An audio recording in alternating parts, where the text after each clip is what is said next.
Si nos escuchas desde tu casa, déjame platicarte de las noticias a nivel internacional. Este es el podcast de Negocios Internacionales 2.0.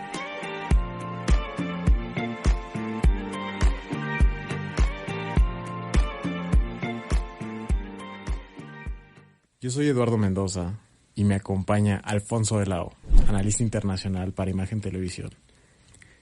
El día de hoy tenemos una invitada muy especial. Ella es Arash Velasco. Es internacionalista de la Universidad Nacional Autónoma de México. Actualmente es analista para el gobierno de Nuevo León. También cuenta con estudios de investigación y docencias económicas en el CIDE, en análisis estratégico internacional, y ha sido investigadora invitada por la Universidad Complutense de Madrid. Bienvenida, Arash. Bienvenido, Alfonso. ¿Cómo están?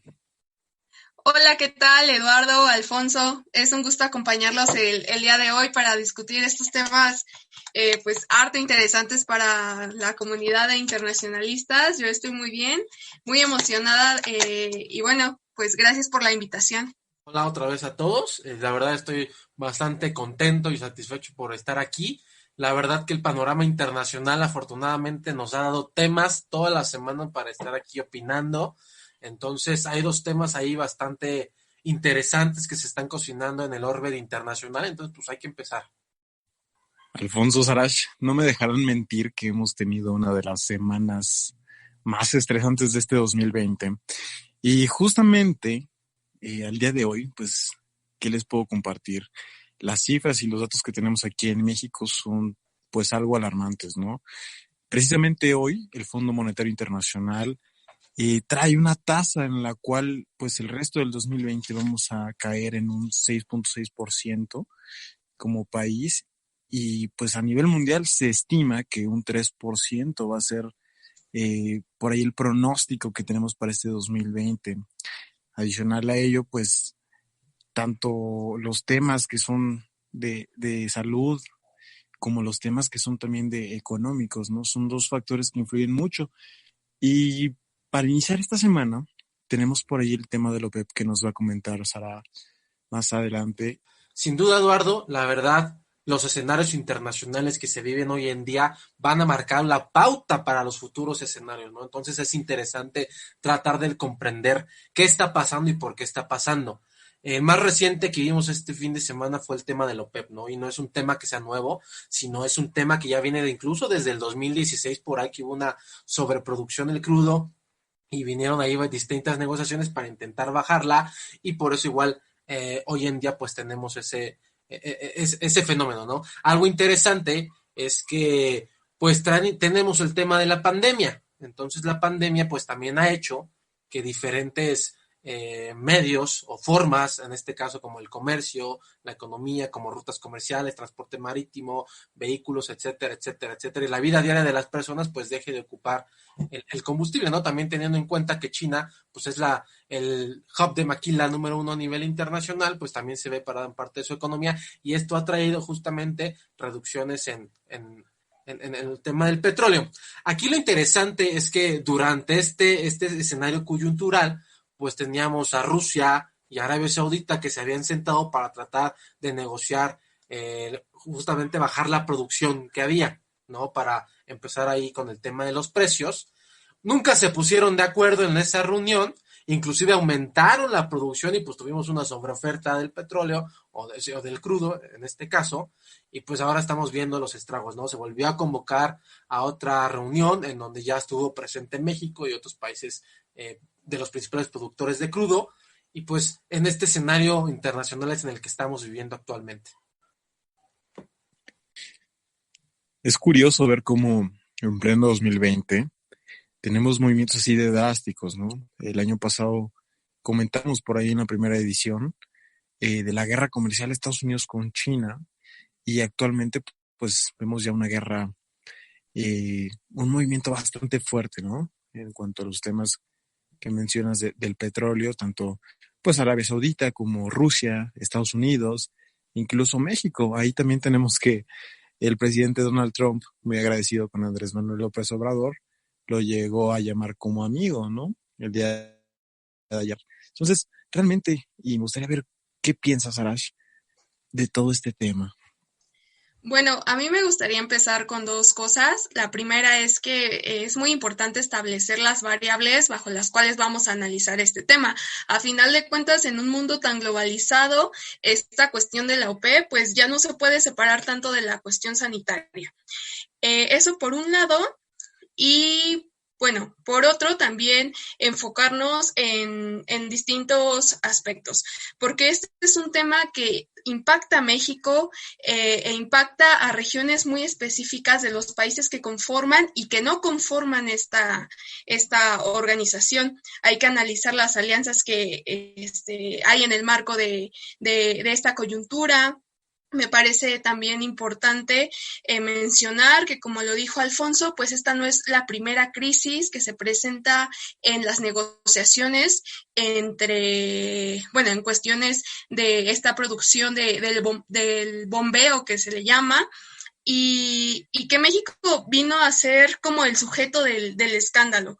Sin embargo, pues hay otras cosas que también obstaculizan mucho que se pongan de acuerdo. Esta situación que vino a incrementar como esta crisis en la cuestión del petróleo, ya se veía venir desde 2018. Ya Rusia había anunciado que iba a incrementar su producción, y por otro lado, esto también ya estaba un poco enmarcado en las declaraciones de Arabia Saudí. Ellos no iban por el aumento por el aumento de la producción, sino por el aumento de precios. Entonces, pues ahí encontramos esas discrepancias. Y bueno, empezando en ese sentido, pues como lo mencionó Alfonso, en 2016 hubo una crisis, pero también en 2007 y en 2013 ya había habido estos obstáculos en cuestión también de la elección acerca de quienes representaban a la organización en ese momento. No solamente Arabia Saudí, también está Irán por ahí, Irak también, por supuesto Estados Unidos, y es una organización en la que, a diferencia, por ejemplo, de la ONU, en la que hay como una marcada y más equilibrada, digamos, como alianza y representantes muy específicos de Occidente, en esta organización pues encontramos tensiones que van más allá de los temas clásicos. Esta es una carta en la que el petróleo pues ha fungido también como una variable para condicionar, por ejemplo, a Venezuela y a Nigeria, que pues al final de cuentas, más allá que México, son quienes están siendo más afectados. Sí, claro, ¿no? Desde luego, o sea, el petróleo es un sector estratégico a nivel mundial, eso no cabe duda. Y siempre va a ser una moneda de cambio, o sea, siempre va a haber países que van a ser más perjudicados por este tipo de acuerdos o más beneficiados, ¿no? Aquí el tema es ver en qué lado está México, ¿no? Poniendo en contexto lo que pasó ahí en la reunión con el tema de México, pues resulta que en esta pequeña reunión se había establecido que uno de los requisitos para estar presente era que todos los países debían de reducir la producción, ¿no? En eso estábamos de acuerdo, ahí la ministra estuvo, o eso es lo que aparenta ser, deberían haber estado de acuerdo para estar presente.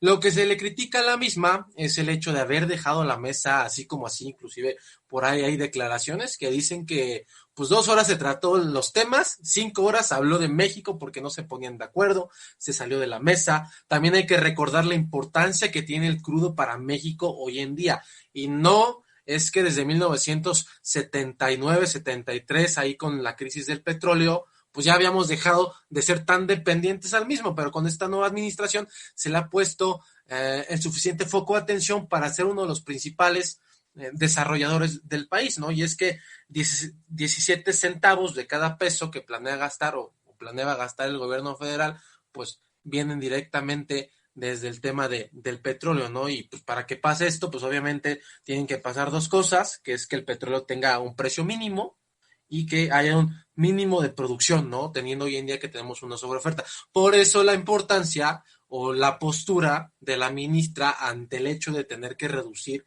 la producción que tenía ya planeada México. Eso fue bastante interesante y de hecho fue el tema por el cual se le criticó, en muchos sentidos, en el cómo desarrollar negociaciones internacionales de alto nivel, en el inclusive el cuestionar si México estaba preparado para asistir, e inclusive si se previeron los diferentes escenarios posibles en la negociación, y hay muchísimas dudas al aire, ¿no? Entonces, por ahí también salió ya de Estados Unidos o Donald Trump a decir que ellos serían los que bajarían, en este caso, cierta cantidad de producción del petróleo, pues para echarle una mano a México. Es muy pertinente esto y solamente me gustaría añadir que pues Estados Unidos tiene intereses, no tiene amigos. En realidad, pues a Estados Unidos siempre le ha convenido que México tenga una política exterior estable, y el hecho de que no se haya visto en esta reunión cierto consenso en el que se haya visto apoyado a México, y que pues justamente por esa razón haya durado tantas horas, y que al final de cuentas Estados Unidos haya salido a ser pues el héroe, pues me parece que se va a cobrar en cuestiones pues ya previsibles. Ya hemos visto cómo se utilizó a la Guardia Nacional, por ejemplo, para cuestiones migratorias. Entonces, Andrés Manuel salió a decir que él nos había ido requete bien en las negociaciones y que efectivamente Estados Unidos iba a poner parte de la producción que le correspondía a México. Sin embargo, Estados Unidos iba a poner parte de la producción que le tocaba justamente a México, pero pues a ellos, por cuestiones de seguridad, no solamente en cuestiones migratorias, sino también en cuanto al narcotráfico, pues les conviene que México sea estable, que su economía no se caiga. Estamos en el marco de la firma también del TLC. Entonces, esto es algo también que habría que considerar.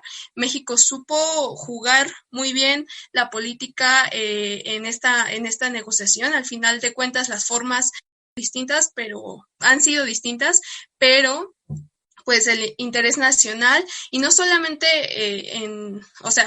limitarlo a lo nacional. Andrés Manuel pues ha puesto en clara evidencia que el mantenimiento de Pemex es una de sus prioridades, y eso se vio mucho en la agenda contra el huachicoleo. Entonces, no podía ceder internacionalmente en los proyectos que son prioritarios para él. Sí, claro, desde luego, ¿no? También aunado a esto, pues hay que recordar que estamos en año electoral, ¿no? Entonces ahí Trump tiene un tema con las elecciones que también puede ser un arma que pueda utilizar. A mí me preocupa, y dejaría también ahí la pregunta abierta, es que esta ayuda de Estados Unidos puede en algún momento haber una gama de temas que Trump puede escoger para doblar a México en un futuro cercano, ¿no? Sobre todo cuando vimos una política exterior estadounidense en donde fue bastante hostil ahí con el tema de México, con la amenaza de imponer aranceles el año pasado, con mandarnos a renegociar el Telecán, ahora Temec. Entonces, pues que no nos sorprenda, el hecho de que en un futuro esta sea un arma en contra de México. Y ligado a ese tema, Alfonso, me gustaría también, si nos puedes ayudar. La semana pasada tuvimos,